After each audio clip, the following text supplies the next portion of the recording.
जहाँ नए नए क्रिएटर सिर्फ यूट्यूब शॉर्ट्स ना कि महीने भर के अंदर मिलियन सब्सक्राइबर्स क्रॉस कर रहे हैं, वहीं आपके शॉर्ट्स पे व्यूज ही नहीं आ रहे। या फिर स्टार्टिंग में आपके शॉर्ट्स पे व्यूज आ गए थे लेकिन उसके बाद आपके व्यूज फ्रीज हो गए हैं, या फिर 10-18 व्यूज पे गिर गए हैं। लेकिन ऐसा हो क्यों रहा है? क्या यूट्यूब आपका फायदा उठा रहा है, या फिर आप कुछ ऐसी गलतियां कर रहे हैं जिसके बारे में आपको पता ही नहीं है? शॉर्ट्स कैसे वायरल होते हैं, कैसे क्रिएट किए जाते हैं, किस कैटेगरी में शॉर्ट्स बनाने चाहिए, एआई शॉर्ट्स वायरल हो रहे हैं या नहीं हो रहे, शॉर्ट्स से कितनी अर्निंग होती है, और शॉर्ट्स अपलोड करने से क्या आपके मेन चैनल पे नुकसान होगा या नहीं, आज की वीडियो में इन सभी टॉपिक्स को कवर करेंगे। वीडियो के किसी भी हिस्से को गलती से स्किप करने की कोशिश मत करना, वरना काफी इंपॉर्टेंट इन्फॉर्मेशन मिस कर दोगे और हो सकता है इस वजह से आपका शॉर्ट्स का चैनल कुछ ऐसा दिखे। अगर आप नहीं चाहते आपके साथ कुछ ऐसा हो तो वीडियो के साथ लास्ट तक बने रहना। अब इससे पहले कि मैं शॉर्ट्स के बारे में आप लोगों को कुछ और बताऊं, आप लोगों का एक क्वेश्चन मुझे हर वीडियो पे आता है कि मैं इतनी हाई क्वालिटी थंबनेल्स कैसे अपलोड करता हूं और मेरी वीडियोस 4K में कैसे होती है। तो मैं आपको बता दूं कि ये काम आप किसी भी एनहांसर के साथ बड़े आसानी से कर सकते हैं। राइट नाउ एक सॉफ्टवेयर जो बहुत ही ज्यादा अच्छे से वर्क कर रहा है वो है वंडरशेयर यूनिकन्वर्टर। इस सॉफ्टवेयर के थ्रू आप अपने थंबनेल्स को लो क्वालिटी से हाई क्वालिटी में सिर्फ एक क्लिक से ही कन्वर्ट कर सकते हैं। जैसा कि आप देख सकते हैं यहाँ हमारे थंबनेल में कितने इजीली इसने स्मूथ एरियाज को इंक्रीज कर दिया, साथ में कलर को भी थोड़ा बहुत एनहांस कर दिया है, जो कि बहुत आसानी से हमारे CTR को इंक्रीज कर देगा। इसके सिवाय यूनिकन्वर्टर में आपको वीडियो एनहांसिंग का भी एक फीचर दिया गया है, जहाँ पे अगर आप अपनी वीडियो को अपलोड करेंगे तो आप उसकी फ्रेम रेट को इंक्रीज कर सकते हैं, उसमें नॉइज रिमूव कर सकते हैं, या फिर AI अपस्केलर में जाके अपनी वीडियो की क्वालिटी को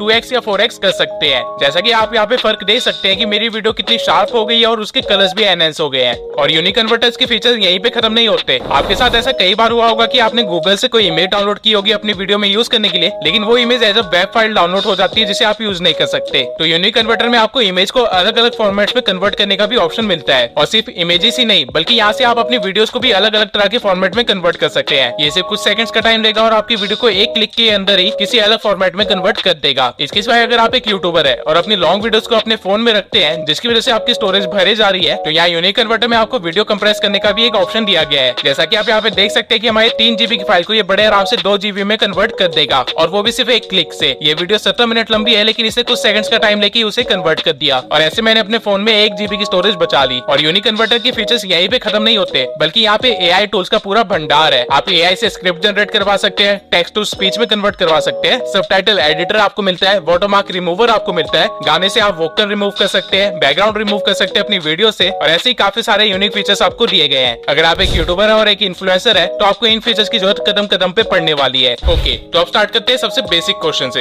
यूट्यूब शॉर्ट्स है क्या? I know you must be thinking कि टाइम वेस्ट क्यों कर रहा है, इतना तो हमें पता ही है, लेकिन एक्चुअल में आपको सिर्फ इतना ही पता है कि यूट्यूब शॉर्ट्स एक फीचर है जहाँ पे आप 1 मिनट की वीडियो अपलोड कर सकते हैं 9:16 में और वहां से व्यूज गेन कर सकते हैं। लेकिन ये सिर्फ अपर व्यू है, इसके नीचे एक बहुत ही डार्क सिस्टम है जिसको आपको जानना बहुत ही जरूरी है। शॉर्ट्स को क्रिएट किया गया था एक ऐसी ऑडियंस के लिए जिनको फास्ट कंटेंट चाहिए था, जिनका डोपामाइन लेवल इतना ज्यादा हो गया है कि उनको लॉन्ग फॉर्म वीडियोस अब बोरिंग लगती है, और उनको ज्यादा से ज्यादा कंटेंट जितनी जल्दी हो सके उतनी जल्दी कंज्यूम करना है। आज की जनरेशन के 14 साल से लेकर 25 साल के मैक्सिमम लोग इसी तरह की कैटेगरी में आते हैं, और यही आपकी ऑडियंस भी बनने वाली है। और एक चीज आपको इस ऑडियंस के बारे में अच्छे से पता होना चाहिए, ये ऑडियंस कभी भी आपकी लॉन्ग फॉर्म कंटेंट की ऑडियंस नहीं बन सकती है, और यही रीजन है कि मिस्टर बीस्ट जैसे बड़े यूट्यूबर्स ने भी शॉर्ट्स फॉर्म कंटेंट बनाना ही बंद कर दिया। इसके सिवाय शॉर्ट्स में आपको सिर्फ 1 मिनट दिया जाता है वो काम करने के लिए जो कि आप एक लॉन्ग फॉर्म कंटेंट में 10 मिनट के अंदर करते थे। और क्योंकि यहाँ पे आपको सिर्फ 1 मिनट मिला है, इसका मतलब ये नहीं है कि आपकी यहाँ पे मेहनत कम लगेगी, बल्कि हो सकता है यहाँ पे आपकी लॉन्ग फॉर्म कंटेंट से ज्यादा ही मेहनत लग जाए, क्योंकि यहाँ पे आपको चीजें फास्ट करनी है, ज्यादा बेटर वे में करनी है, और ऐसे करनी है कि 1 मिनट के अंदर सारी मेहनत आपकी दिख जाए। और एक बार के लिए इन सब चीजों को अगर हम साइड में रख भी दे तो शॉर्ट्स का एल्गोरिदम लॉन्ग फॉर्म कंटेंट से काफी अलग है, जिसकी आदत आपको अभी नहीं पड़ी है, और उसे एनालाइज करना तो आपको बिल्कुल भी नहीं आता। अब आइए पहले ये समझ लेते हैं कि शॉर्ट्स का एल्गोरिदम वर्क कैसे करता है। आई एम श्योर आपकी 90% प्रॉब्लम तो यहीं पे सॉल्व हो जाएगी। अगर आपने कभी अपने शॉर्ट्स के एनालिटिक्स में जाके देखा होगा तो आपको कुछ ऐसा ग्राफ दिखा होगा, जहाँ पे आपके ग्राफ में पहले आपको रीच मिलती है,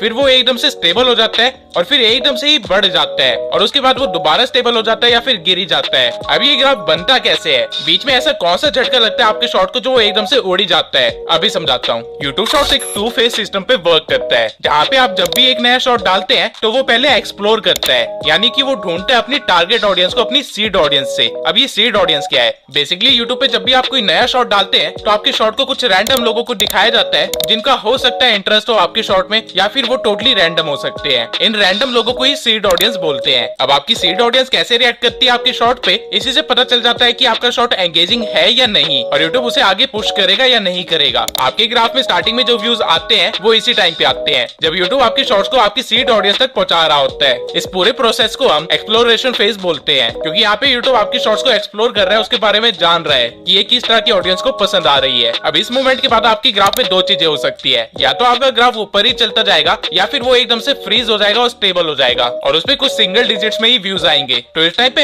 हो क्या रहा है कि यूट्यूब ने जिस सीड ऑडियंस को आपकी शॉर्ट दिखाई थी, अगर उन्होंने उस पर अच्छे से एंगेज किया तो आपका ग्राफ सीधा ऊपर जाता रहेगा, लेकिन मैक्सिमम केसेस में ऐसा नहीं होता है। एक्सप्लोरेशन फेज के बाद यूट्यूब आपके शॉर्ट्स को इतनी ज्यादा रीच नहीं देता है और धीरे धीरे लोगों को दिखाता है ताकि वो पता कर सके कि आपकी टारगेट ऑडियंस है कौन सी। और जैसे ही आपकी शॉर्ट की टारगेट ऑडियंस मिलती है, आपका एक्सप्लॉयटेशन फेज स्टार्ट हो जाता है, जहाँ पे एकदम से आपका शॉर्ट वायरल हो जाता है और आप बहुत सारे व्यूज एकदम से गेन कर लेते हैं। लेकिन ऐसा हमेशा नहीं होता रहता, एक टाइम के बाद एक्सप्लॉयटेशन फेज भी खत्म हो जाता है और आपके शॉर्ट्स के व्यूज अगेन फ्रीज हो जाते हैं या फिर स्लो हो जाते हैं। अब इन दोनों फेजेस की साइकिल चलती रहती है, जिससे आपको व्यूज आते रहते हैं, रुकते रहते हैं, आते रहते हैं, रुकते रहते हैं। और यूट्यूब शॉर्ट्स का एल्गोरिथम कुछ इसी तरह का है। अब इस पूरे सिनेरियो में मैंने ये कहा कि यूट्यूब स्टार्टिंग में आपको व्यूज देगा, लेकिन आई नो आप में से काफी सारे क्रिएटर्स ऐसे हैं जिनको स्टार्टिंग में भी व्यूज नहीं मिलते और इस चीज के पीछे ये सारे रीजंस हो सकते हैं।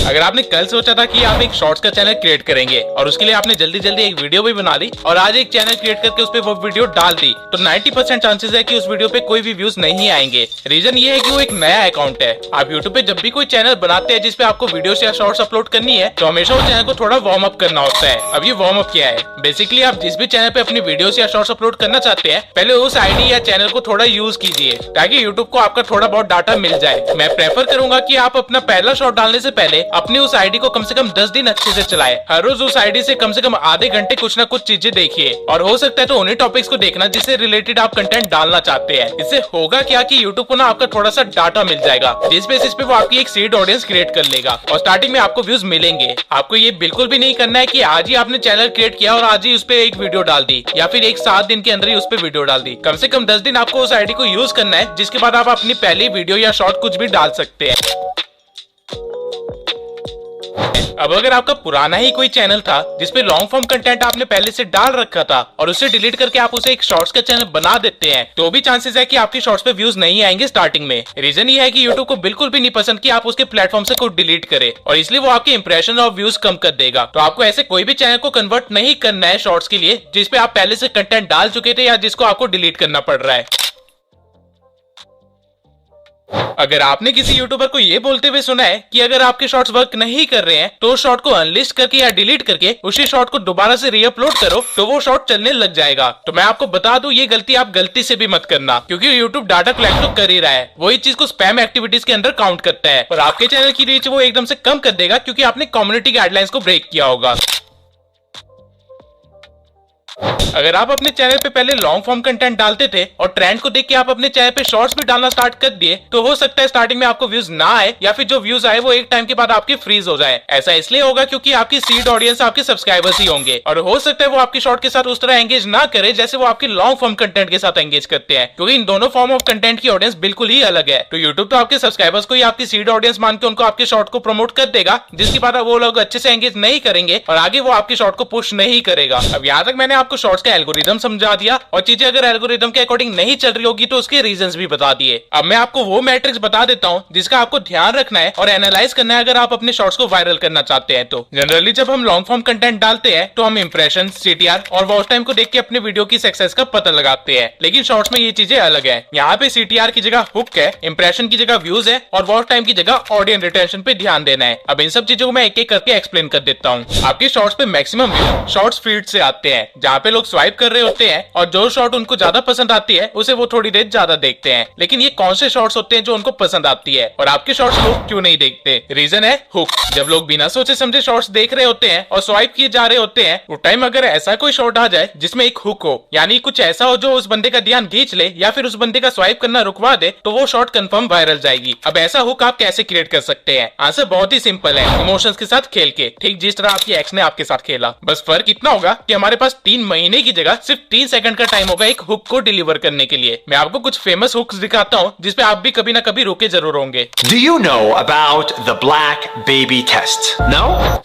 Have you ever heard of the region beta paradox? You might be suffering from it right now. अब ये दोनों सेंटेंसेस एक्चुअली में हुक्स थे जो कि इन क्रिएटर्स ने जानबूझ के बोला था ताकि आपका ब्रेन जो अभी तक सिर्फ ज़ॉम्बीज की तरह स्क्रॉल किए जा रहा था वो एकदम से एक्टिव हो जाए और सोच में पड़ जाए। अब जब ऐसा होगा तो ऑब्वियसली आप स्क्रॉल नहीं कर पाओगे और जो शॉट आप सिर्फ 3 सेकंड के अंदर अभी स्क्रॉल करने वाले थे उसे बिना जाने आराम से 10 से 15 सेकंड देख जाओगे क्योंकि आपका ब्रेन अभी चीजें प्रोसेस कर रहा होगा। और इसी तरह ये क्रिएटर्स इजिली अपना फायदा निकाल लेंगे और अपनी शॉट्स को वायरल कर लेंगे। मैं आपको थोड़े और हुक्स का एग्जांपल दिखाता हूँ। I never buy silk, and this is the strange reason why. I was today years old when I found this out. अब अगर आप यहाँ पे ध्यान देंगे तो इन दोनों क्रिएटर्स ने अपने हुक के साथ आपके मन के अंदर एक क्यूरियोसिटी पैदा कर दी। इन दोनों क्रिएटर्स ने अपने पर्सनल एक्सपीरियंस शेयर किए हैं ताकि ऑडियंस उससे कनेक्ट कर पाए और ये इन्होंने कुछ ऐसी लाइंस बोल के किया है, I will never buy this या फिर I was 2 days year old. ये सुनते ही आपके मन में एक क्यूरियोसिटी जाग जाएगी कि ये बंदा ऐसा क्यों नहीं कर रहा या फिर इसको क्या पता चला है और आगे फिर वो इसी क्यूरियोसिटी का आंसर देते हैं, I will never buy silk cloth and this is the reason why I was 2 days year old when I realised that. अब जहाँ पे पहले आप सिर्फ बातें सुन रहे थे और देख रहे थे वहीं पे अब आपका ब्रेन एंगेज हो गया है और वो जानना चाहता है कि आगे क्या होने वाला है और इसको क्या पता चला है या फिर ये ऐसा क्यों नहीं कर रही है। लोग जिस चीज से रिलेट कर पाते हैं उस चीज से वो ज्यादा एंगेज करते हैं। ठीक इसी तरह हुक्स के कई सारे एग्जांपल्स हैं और हुक्स इतने क्रिएटिवली बनाए जा सकते हैं कि मैं इस टॉपिक पे बिल्कुल एक अलग ही वीडियो बना सकता हूँ। अगर आप चाहते हैं कि मैं हुक्स के ऊपर एक अलग से ही वीडियो बनाऊं तो कमेंट सेक्शन में जाके हुक लिख दीजिए। अगर 2000 कमेंट्स आते हैं जिसमें आप लोगों ने हुक लिखा होगा तो मैं इस टॉपिक पे एक अलग से वीडियो बना दूंगा। अब एक बार आपने अपनी ऑडियंस को शॉर्ट पे हुक कर लिया है, इसके बाद आपको ध्यान देना है कि वो आपके शॉर्ट को पूरा देखे। जहाँ लॉन्ग फॉर्म कंटेंट को इस बेसिस पे प्रमोट किया जाता है कि वो कितना ट्रेंडिंग है या फिर कितना सर्चेबल है, वही शॉर्ट फॉर्म कंटेंट को इस बेसिस पे प्रमोट किया जाता है कि लोगों ने उसे कितना देखा है और इसी चीज को हम ऑडियंस रिटेंशन बोलते हैं। आपको ट्राई करना है कि आपकी ऑडियंस रिटेंशन हमेशा 100% के करीब हो या फिर ज्यादा से ज्यादा सिर्फ 90% तक गिरे। अगर आपकी ऑडियंस रिटेंशन इससे भी ज्यादा गिर रही है तो इसका मतलब ये है कि आपकी ऑडियंस आपकी शॉर्ट के साथ ज्यादा एंटरटेन नहीं हो रही है और बहुत ही जल्द यूट्यूब आपकी शॉर्ट को प्रमोट करना बंद कर देगा। देखिए यूट्यूब को सिर्फ एक ही चीज से मतलब है और वो ये है कि उसके प्लेटफॉर्म पे लोग जितनी ज्यादा देर तक हो सके उतनी ज्यादा देर तक रुके। और क्योंकि शॉर्ट फीड में आपको चीजें सर्च नहीं करनी पड़ती बल्कि यूट्यूब खुद आपके सामने चीजें रखता है तो यूट्यूब हमेशा ये ट्राई करेगा कि वो आपके सामने बेस्ट चीज रखे ताकि आप उसके प्लेटफॉर्म को छोड़ के ना जाए। और ये बेस्ट चीज होगी क्या? वो शॉर्ट जो ज्यादा देर तक लोगों को एंटरटेन कर पा रही है, ना कि वो जिसको देख के लोग स्वाइप कर दे रहे हैं या फिर अपना मूड चेंज कर दे रहे हैं। अब आई नो आप में से काफी सारे स्मार्ट क्रिएटर्स होंगे जो सोचेंगे कि मैं सिर्फ एक 10 सेकंड का शॉर्ट बनाता हूँ जिसमें हुक के साथ ऑडियंस रिटेंशन गेन करना तो बहुत ही आसान होगा और क्योंकि मेरी ऑडियंस रिटेंशन बहुत ज्यादा होगी तो यूट्यूब उसे वायरल भी कर देगा। लेकिन यहाँ पे केस उल्टा है। एक foreigner YouTube expert paddy Galloway ने एक स्टडी की थी जिससे पता चला था कि यूट्यूब शॉर्ट जो कि 50 से 60 सेकंड्स के होते हैं उनको यूट्यूब खुद ज्यादा प्रमोट करता है, वहीं कंपैरेटिवली जो शॉर्ट सिर्फ 10 से 15 सेकंड्स के होते हैं यूट्यूब उनको बहुत कम प्रमोट करता है। अब इसके पीछे का रीजन बहुत ही सिंपल है। यूट्यूब ये तो चाहता है कि आपकी ऑडियंस रिटेंशन अच्छी हो लेकिन वो ये भी चाहता है कि ऑडियंस रिटेंशन लंबी भी हो ताकि उसे ज्यादा शॉर्ट्स के साथ एक्सपेरिमेंट ना करना पड़े। तो आप क्या कर सकते हैं कि आप 30 से 40 सेकंड्स के शॉर्ट्स बना सकते हैं जिसमें आपको ऑडियंस रिटेंशन गेन करना बहुत ही आसान रहेगा और यूट्यूब भी आपको प्रमोट करेगा। अब एक अच्छा हुक और एक अच्छी रिटेंशन लाने के बाद आपको करनी है स्टडी, रिवीजन और करेक्शन। डजंट मैटर आप कितनी एक्सपर्ट क्यों ना हो, आपके सारे शॉर्ट्स वायरल नहीं होने वाले हैं और काफी सारे शॉर्ट्स ऐसे भी होंगे जो काफी कम व्यूज लाएंगे और काफी शॉर्ट्स ऐसे होंगे जो कि अनएक्सपेक्टेडली ज्यादा ही चल जाएंगे। अब जैसे जैसे आप अपने चैनल पे ज्यादा शॉर्ट डालते रहेंगे आपको उनको स्टडी भी करना है और आपको पता करना है कि उन शॉर्ट्स में कमियां क्या है। लेकिन ये आप कैसे पता कर सकते हैं? बड़ा ही सिंपल सा आंसर है एनालिटिक्स से। अब लॉन्ग वीडियोस की तरह हमारे पास यहाँ पे कुछ ज्यादा एनालिटिक्स तो नहीं होते हैं लेकिन यहाँ पे कुछ ऐसे एनालिटिक्स है जिसपे आपको खास ध्यान देना है। पहला है स्वाइप अवे। इस एनालिटिक्स से ये पता चलता है कि कितने लोगों ने आपकी शॉर्ट्स को देखा जब वो उनकी शॉर्ट फीड में आया और कितने लोगों ने उसे स्वाइप कर दिया। अगर आपका स्वाइपिंग का रेशियो 20% से ज्यादा है यानी 80% से कम लोग आपकी वीडियो देख रहे हैं तो इसका मतलब है आपको हुक पे और ज्यादा काम करने की जरूरत है। आप दूसरे क्रिएटर्स के हुक से आइडिया ले सकते हैं, उसे अपने कंटेंट के साथ किसी तरह ब्लेंड कर सकते हैं और करेक्शन करके एक नए शॉर्ट को बना सकते हैं और उसको एक्सपेरिमेंट कर सकते हैं। अब दूसरा एनालिटिक जिसपे आपको ध्यान देना है वो ये है कि आपको व्यूज कहां से आ रहे हैं। अब मैंने शॉर्ट से रिलेटेड काफी सारी वीडियोस देखी लेकिन इस चीज को किसी भी यूट्यूबर ने कवर नहीं किया और ये काफी ज्यादा इंपॉर्टेंट पॉइंट है। आप में से हर एक क्रिएटर को शॉर्ट फीड से व्यूज नहीं आने वाले हैं। कई सारे ऐसे क्रिएटर्स भी होंगे जिनको ब्राउजिंग फीचर से व्यूज आ रहे होंगे। अगर आप भी ऐसे क्रिएटर है जिसको ब्राउजिंग फीचर से ज्यादा व्यूज आते हैं या फिर आपके काफी सारे शॉर्ट्स ऐसे हैं जिसमें आपको ब्राउजिंग फीचर से ज्यादा व्यूज आ रहे थे कंपेयर टू शॉर्ट फीड से, तो आपको ऐसे टॉपिक्स पे शॉर्ट्स बनाने चाहिए जो कि सर्चेबल है या फिर ट्रेंडिंग है, क्योंकि आपका चैनल ऑलरेडी इस चीज पे रैंक कर रहा है। अगर आपने कोई ऐसी कैटेगरी या नीश चूज करी है जिसमें आपको लोग सर्च करके ढूंढ रहे हैं, तो आपको शॉर्ट्स भी उसी तरह की बनानी चाहिए जो कि ज्यादा इन्फॉर्मेटिव हो और ज्यादा सर्चेबल हो। वहीं अगर आपको शॉर्ट फीड से व्यूज आ रहे हैं तो आपको बस दो चीजों का ध्यान देना है, एक हुक और दूसरा ऑडियंस रिटेंशन। अब अगर आपने किसी ऐसी कैटेगरी में अपना शॉर्ट्स का चैनल बनाया है जिसपे लोग सर्च करके आते हैं या फिर आपको ब्राउजिंग फीचर से व्यूज मिलते हैं, तो आपको फायदा ये होगा कि आपको लॉन्ग टर्म में व्यूज मिलते रहेंगे, आपके व्यूज कभी भी फ्रीज नहीं होंगे और आपके व्यूज कभी भी रुकेंगे नहीं। वहीं अगर आपको शॉर्ट फीड से व्यूज आते हैं तो आपको बस यहाँ पे एक डीमेरिट है, वो ये है कि आपको हमेशा कंटेंट डालते रहना पड़ेगा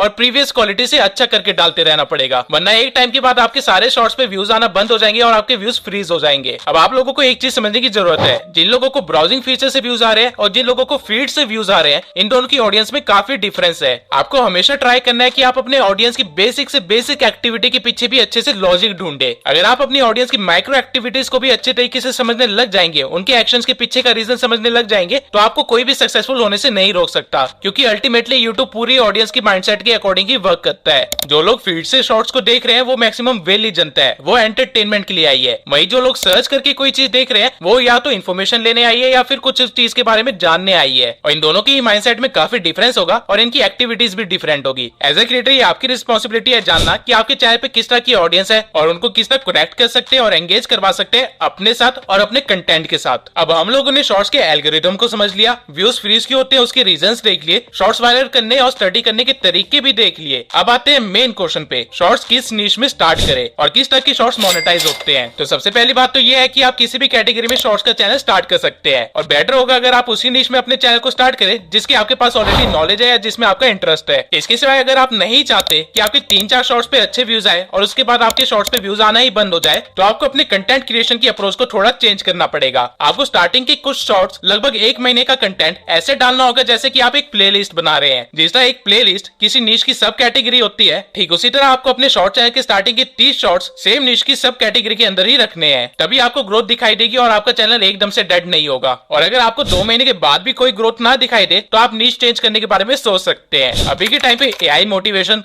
हिस्ट्री, स्पोर्ट्स, फैक्ट्स, ये सारे शॉर्ट्स की नीशेस काफी ज्यादा वायरल हो रहे हैं और आप भी नीश के अंदर एंटर कर सकते हैं। लेकिन मैं पर्सनली आपको एडवाइस करूंगा कि मोटिवेशन नीश के अंदर मत जाना, क्योंकि यहाँ पे ऑलरेडी काफी ज्यादा सैचुरेशन हो गई है। बल्कि आप ऐसे नीशेस ढूंढिए जिसपे अभी शॉर्ट्स बनना स्टार्ट हुए नहीं है। लॉन्ग फॉर्म कंटेंट उससे रिलेटेड ऑब्वियसली एग्जिस्ट करते होंगे, लेकिन शॉर्ट फॉर्म में वो अभी नहीं आए हैं। तो अगर आप ऐसा ढूंढ के कुछ एक नई नीश क्रिएट करते हैं तो उसके वायरल होने के चांसेस काफी ज्यादा हो सकते हैं। फॉर एग्जाम्पल ये डार्क साइकोलॉजी वाले शॉर्ट्स या फिर रिडल्स वाले शॉर्ट। रही बात एआई शॉर्ट्स बनाने की, तो आप एआई वॉइस के साथ अपने शॉर्ट्स बना सकते हैं और वो मोनेटाइज भी हो जाएंगे। लेकिन बस आपको एक चीज का ध्यान रखना है कि आप किसी और क्रिएटर या किसी सेलिब्रिटी की वॉइस को क्लोन करके किसी वीडियो को मैनिपुलेट करके कोई शॉर्ट ना बनाए। फॉर एग्जाम्पल आप सभी ने मोदी जी के गाने वाले शॉर्ट्स सुने होंगे या फिर आपने मोदी और रोनाल्डो के बीच वाले कन्वर्सेशन के शॉर्ट्स देखे होंगे। इस तरह के शॉर्ट्स मोनेटाइज नहीं होंगे, क्योंकि यहाँ पे आप पहली बात मिस इन्फॉर्मेशन फैला रहे हैं, आप किसी और की आवाज को यूज कर रहे हैं और कुछ ऐसा दिखा रहे हैं जो कभी हुआ ही नहीं है। ये बेसिकली यूट्यूब कम्युनिटी गाइडलाइंस के अगेंस्ट है, इसलिए जब आपका चैनल रिव्यू में जाएगा तो वो रिजेक्ट हो जाएगा। आप एआई का इस्तेमाल कर तो सकते हैं, लेकिन खुद की क्रिएटिविटी के लिए, किसी और बंदे की ब्रांड वैल्यू के साथ आपको छेड़छाड़ नहीं करनी है। इसके सिवाय अगर आप सिर्फ एडिटिंग शॉर्ट्स बनाते हैं या फिर बैकग्राउंड म्यूजिक के साथ कुछ इस तरह के कोट्स वाले शॉर्ट्स बनाते हैं तो आपका भी चैनल मोनेटाइज नहीं होगा। यूट्यूब ने साफ साफ अपने रूल्स में कहा है कि कंटेंट में कहीं ना कहीं क्रिएटर्स की एंगेजमेंट होनी चाहिए। या तो आप खुद को दिखाओ या फिर अपनी कमेंट्री दो, लेकिन कुछ भी करके खुद को इन्वॉल्व करो। अगर आप सिर्फ बैकग्राउंड म्यूजिक के साथ एक कोट लिख देते हैं या फिर किसी और की एडिट्स बना देते हैं तो वो चीजें मोनेटाइज नहीं होगी, क्योंकि उसमें ऑल्दो आपने मेहनत तो की है लेकिन आपने अपनी तरफ से कोई वैल्यू ऐड नहीं की है। अब जरा शॉर्ट्स की अर्निंग के बारे में बात कर लेते हैं। अब पर्सनली मैंने हर नीश की अर्निंग तो नहीं देखी है, क्योंकि ये काफी सारे फैक्टर्स पे वेरी करती है, लेकिन एक इंग्लिश स्पोर्ट चैनल जिस पे शॉर्ट्स अपलोडेड हो वो आराम से $0.02 से लेके $0.04 तक आरपीएम गेन कर सकता है। यानी कि 10 मिलियन व्यूज पे आपको $400 की अर्निंग हो जाएगी। और 10 मिलियन व्यूज शॉर्ट्स पे गेन करना मुश्किल काम नहीं है अगर आपने मेरे प्रीवियस सारे पॉइंट्स को अच्छे से फॉलो किया। मैं आपको पर्सनली एडवाइस करूंगा कि आप हर रोज कम से कम 1 शॉर्ट तो डालें या फिर हफ्ते में कम से कम 3 शॉर्ट्स डालें। अगर आपकी क्वांटिटी इससे कम है तो आपका वायरल होना थोड़ा मुश्किल हो सकता है। अब नीश डिसाइड करने के बाद आपको अपनी शॉर्ट्स की एडिटिंग करनी होगी। नाउ हर नीश की एडिटिंग अलग होती है, लेकिन कुछ कॉमन चीजें हैं जो हर एक शॉर्ट फॉलो करता है। पहला, आपके शॉर्ट्स में सबटाइटल्स होने ही चाहिए और वो एक एंगेजिंग वे में लिखे होने चाहिए। ऐसा नहीं कि सिर्फ ऑटो कैप्शन ऑन करके आपने सबटाइटल्स ऐड कर दिए, बल्कि उनको एनिमेशन दो, इफेक्ट्स दो, उनके कलर्स के साथ खेलो और उनको और भी अच्छा बनाओ। सेकंड चीज, आपके हर 3 सेकंड के बाद आपकी क्लिप्स चेंज होनी चाहिए। मैंने आपको वीडियो की स्टार्टिंग में बताया था कि जो लोग शॉर्ट्स शॉर्ट्स देखते हैं उनका डोपामाइन लेवल बहुत ही ज्यादा होता है, उनको हर चीज जल्दी जल्दी चाहिए होती है, इसलिए अगर आप हर 3 सेकंड के बाद अपनी क्लिप को चेंज नहीं करेंगे तो उनको आपकी शॉर्ट बोरिंग लगेंगी और वो उसे स्वाइप अवे कर देंगे। Number 3 is use stickers. मैंने जितनी भी वायरल रील्स देखी है वो इस चीज को फॉलो कर रहे हैं और छोटे यूट्यूबर्स इस चीज को उतना ही इग्नोर कर रहे हैं। मैक्सिमम वायरल रील्स में आपने ये एरो, सर्कल या फिर इमोजी वाले स्टिकर्स देखे होंगे और ये चीज आपकी शॉर्ट्स को काफी ज्यादा एंगेजिंग बनाते हैं, तो मैं आपको प्रेफर करूंगा कि आप भी इन चीजों का यूज करें।